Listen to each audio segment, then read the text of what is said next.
दोस्तों नमस्कार। मैं संजीव, आपका दोस्त एजुकेशन हंट चैनल पर।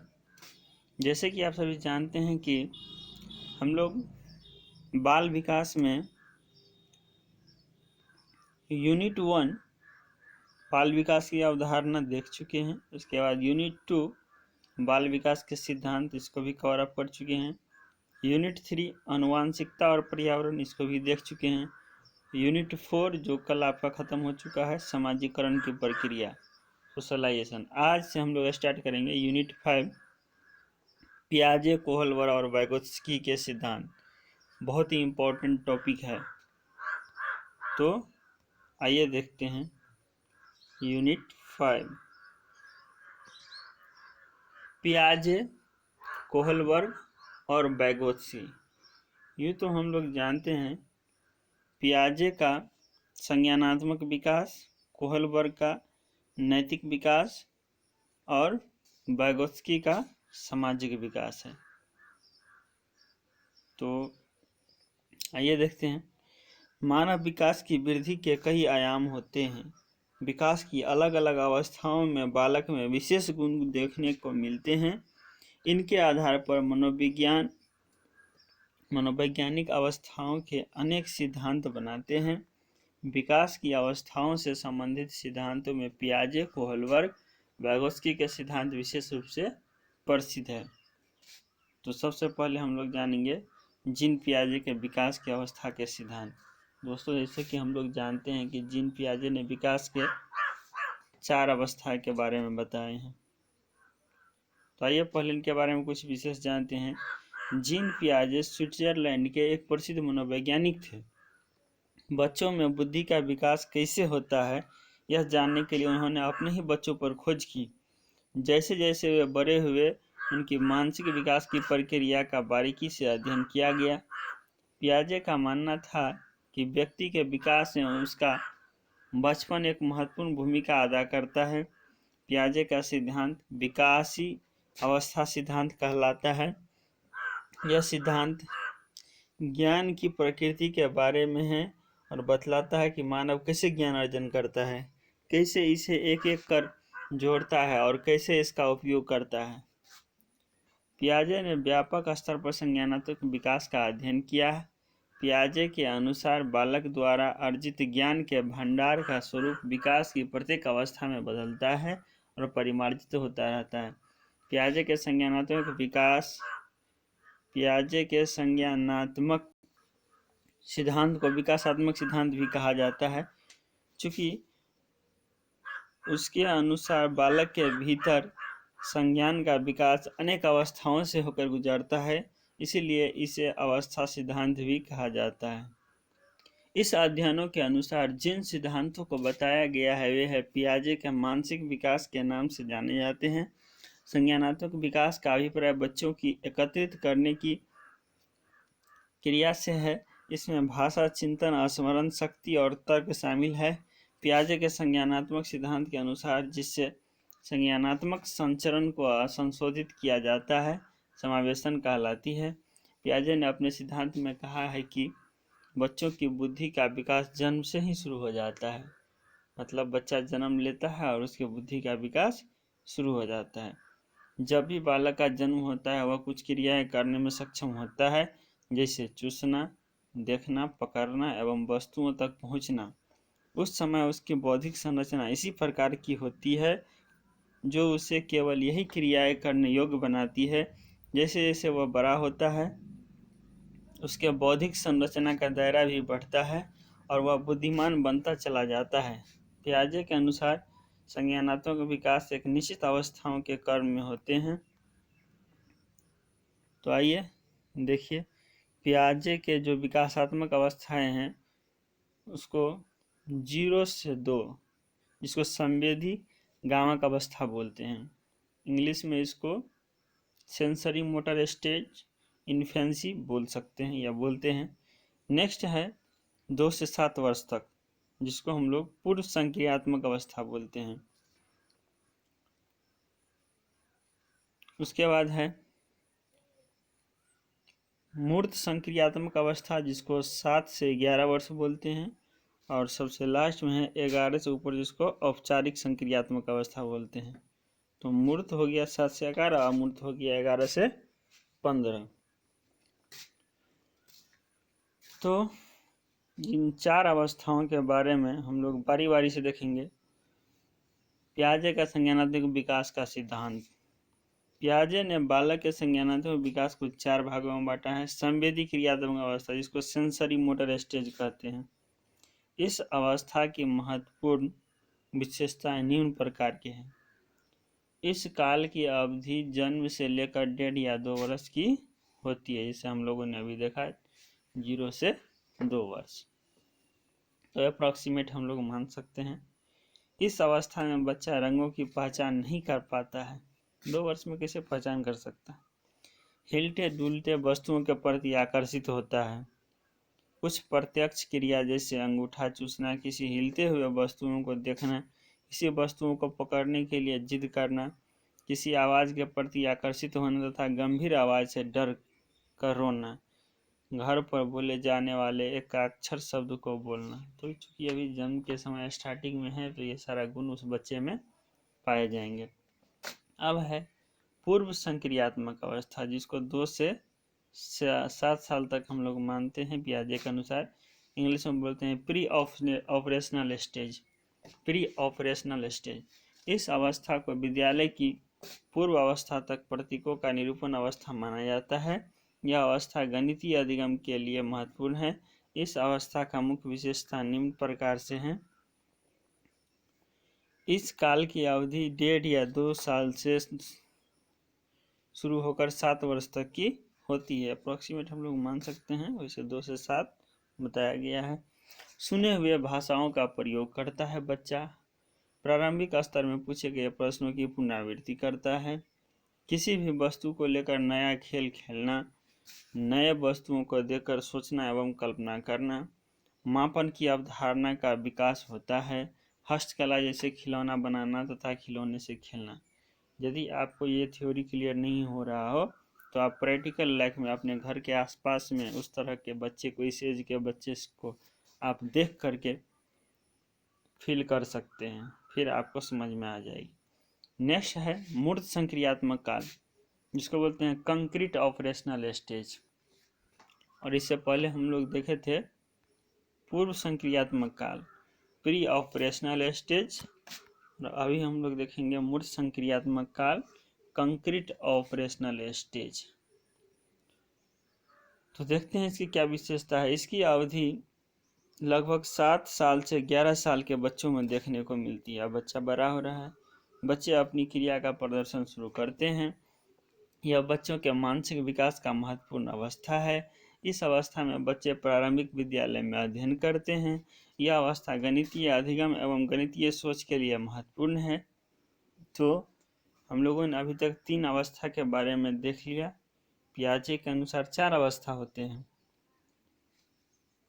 इंद्रिय जनित गामक अवस्था, जिसको सेंसरी मोटर स्टेज बोलते हैं। उसके बाद है पूर्व संक्रियात्मक अवस्था, प्री ऑपरेशनल स्टेज। उसके बाद मूर्त संक्रियात्मक अवस्था, कंक्रीट ऑपरेशनल स्टेज। और हम लोग लास्ट आज देखने वाले हैं अमूर्त संक्रियात्मक अवस्था, जिसको औपचारिक संक्रियात्मक काल बोलते हैं, फॉर्मर ऑपरेशनल स्टेज। इस अवस्था की कुछ विशेषताएं नीचे दिए गए हैं। इस अवस्था की अवधि 11-12 वर्ष से लेकर 14-15 वर्ष तक होती है, मतलब 7 वर्ष से ऊपर को हम लोग बोलते हैं। इस अवस्था के दौरान बच्चा उच्च प्राथमिक कक्षा में होता है। बच्चा प्रतीकों या विचारों का उपयोग तर्क करता है। सोचने के लिए भौतिक वस्तुओं की जरूरत महसूस करते हैं। सोच या ज्ञान का विकास होता है। गणितीय संक्रिया जैसे समय एवं दूरी, अनुपात, समानुपात, प्रतिशत, ज्यामितीय संक्रिया, मानचित्र आदि का अधिगम करता है। अनुभव एवं संवेदी क्रियाओं के अनुभव को आगे बढ़ाता है। तो दोस्तों, अभी अभी हम लोगों ने जो 4 पॉइंट देखे हैं वह काफ़ी इम्पोर्टेंट था। अब हम लोग जो देखने वाले हैं वह है पियाजे, कोहलबर्ग और वाइगोत्स्की के सिद्धांत, जो कि उससे भी ज़्यादा इम्पोर्टेंट माना जा सकता है। तो आइए हम लोग स्टार्ट करते हैं और देखते हैं। सबसे पहले कोहलबर्ग का नैतिक विकास का सिद्धांत। जैसे कि हम लोग जानते हैं कोहलबर्ग ने नैतिक विकास के क्षेत्र में काम किया है, वैगोत्स्की ने सामाजिक विकास के क्षेत्र में काम किया है, और एक और बच गया, कोहलबर्ग पियाजे ने संज्ञानात्मक विकास में काम किया, जिसको हम लोग देख चुके हैं। तो आइए देखते हैं कोहलबर्ग का नैतिक विकास का सिद्धांत। और दोस्तों, मेरा प्रयास यदि आप लोग को अच्छा लग रहा हो तो चैनल को कर दीजिएगा सब्सक्राइब और वीडियो को लाइक एंड शेयर करना नहीं भूलेंगे। कोहलबर्ग का नैतिक विकास का सिद्धांत। नैतिकता यह वह गुण है जिससे हमें सही और गलत की पहचान होती है। ये सही बात है कि हम लोग नैतिक विकास जानते हैं कि किसी का मोरल कितना अच्छा होता है, किसी का मोरल अच्छा नहीं भी होता है। तो हम लोग बच्चे को किस ढंग से मोटिवेट करें, प्रेरित करें कि बच्चे में जो है उसका नैतिक विकास हो, मोरल। हम लोग आजकल अब देख रहे हैं कि नए आधुनिक समय में विद्यालय में मोरल डेवलपमेंट का बुक लगा दिया जाता है, जिससे उसका मोरल एजुकेशन अच्छा हो। तो आइए देखते हैं। इसे सामाजिक परिवेश से सीखा जाता है। जब बालक का जन्म होता है तो वह न तो नैतिक होता है और न ही अनैतिक, वह अच्छा या बुरा समाज से ही सीखता है। तो जाहिर सी बात है, जिस तरह के वातावरण में उसका पालन पोषण होगा, जिस तरह का उसका विद्यालय मिलेगा, जिस तरह का उसके घर परिवार का वातावरण मिलेगा, उस ढंग से उस बच्चे का नैतिक विकास होगा। कोहलबर्ग ने नैतिक विकास सिद्धांत को अवस्था सिद्धांत भी कहा जाता है। उन्होंने नैतिक विकास सिद्धांत को 6 अवस्थाओं में विभाजित किया है एवं उन्हें सार्वभौमिक माना है। मैं आपको बता दूं कि 6 अवस्था में विभाजित तो जरूर किया है, लेकिन यहाँ पर हम लोग उसको 3 अवस्था में बांट करके उस 6 अवस्था को देखने वाले हैं। आगे है सार्वभौमिक का तात्पर्य है कोई भी बच्चा हो वह इन अवस्थाओं से होकर अवश्य गुजरता है। जाहिर सी बात है कि जो ये अवस्था के बारे में अभी हम लोग जानेंगे, जो भी बच्चा है, सारा बच्चा को उस अवस्था से होकर गुजरना ही पड़ेगा, चाहे वो बच्चा कोई भी क्यों नहीं हो, तब तो उसका वृद्धि और विकास होगा। नैतिक विकास की अवस्थाएं एक निश्चित क्रम में आती है, इस क्रम को बदला नहीं जा सकता। नैतिक अवस्था की अंतिम अवस्था में पहुंचने वाले बच्चों की संख्या बहुत कम होती है। नैतिक तर्क शक्ति के आधार पर बालक में व्यक्तिगत विभिन्नता होती है। तो आइए देखते हैं। कोहलबर्ग के नैतिक विकास से कुल 6 अवस्थाओं का वर्णन किया है, लेकिन उन्होंने दोनों अवस्थाओं को एक साथ रखकर इनको 3 स्तर पर रखा है एवं इसकी व्याख्या की है, जो इस प्रकार है। मैंने पहले ही कहा था कि इन 6 अवस्थाओं को हम लोग 3 अवस्थाओं में रख करके अध्ययन करेंगे, जिसके अंतर्गत फर्स्ट है पूर्व परंपरागत अवस्था, सेकेंड है परंपरागत अवस्था और थर्ड है उत्तर परंपरागत अवस्था। इसको शॉर्टकट में हम लोग समझ सकते हैं। पूर्व परंपरागत अवस्था बच्चा का स्टार्टिंग का समय होता है, जिसमें बच्चा को कुछ भी बोध नहीं होता है, वह कुछ भी अपने मन से करने के लिए तैयार नहीं होता है। ये उसकी पूर्व परंपरागत अवस्था है, जिसके अंतर्गत हम लोग देखने वाले हैं आज्ञा एवं दंड की अवस्था और अहंकार की अवस्था। उसके बाद आता है परंपरागत अवस्था। इस अवस्था में बच्चे को पहले से कुछ मोटिवेशन मिलता है, कुछ प्रेरणा आता है, कुछ ज्ञान मिलती है। इसमें है प्रशंसा की अवस्था देखेंगे हम लोग, और सामाजिक व्यवस्था के प्रति सम्मान देखेंगे। और थर्ड है उत्तर परंपरागत अवस्था, जिसमें बच्चे बिना कहे हुए, बिना किसी ऑर्डर के, बिना किसी फरमाइश के खुद से कोई काम करने के लिए एक्टिव हो जाते हैं, तो उसको हम लोग उत्तर परंपरागत अवस्था बोलते हैं। जिसके अनुसार हम लोग देखेंगे सामाजिक समझौते की अवस्था, सार्वभौमिक सिद्धांत की अवस्था। तो आइए देखते हैं पूर्व परंपरागत अवस्था। जब बालक बाहरी तत्व या घटना के आधार पर किसी व्यवहार को नैतिक या अनैतिक मानता है तो उसे नैतिक तर्क शक्ति स्तर की अवस्था कही जाती है। इसमें 2 अवस्थाएं होती है, जो इस प्रकार है आज्ञा एवं दंड की अवस्था। इस अवस्था में बालक का व्यवहार दंड के व्यय पर आधारित होता है और इसी डर से वह अच्छा व्यवहार करता है। इस प्रकार नैतिक विकास की शुरू की अवस्था में दंड को ही बच्चों की नैतिकता का मुख्य आधार मानते हैं। बच्चा सोचता है कि दंड से बचने के लिए आदेश का पालन करना चाहिए, सही या गलत का निर्णय दिए गए दंड पुरस्कार से करता है।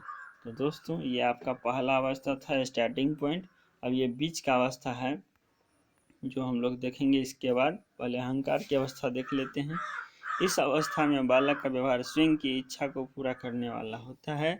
उसे लगता है कि वही बात सही है जिसमें बराबरी का लेन देन हो, अर्थात हम दूसरी की कोई इच्छा पूरी कर दे तो वह हमारी भी इच्छा पूरी करेगी। इस अवस्था में बालक में अहंकार होता है।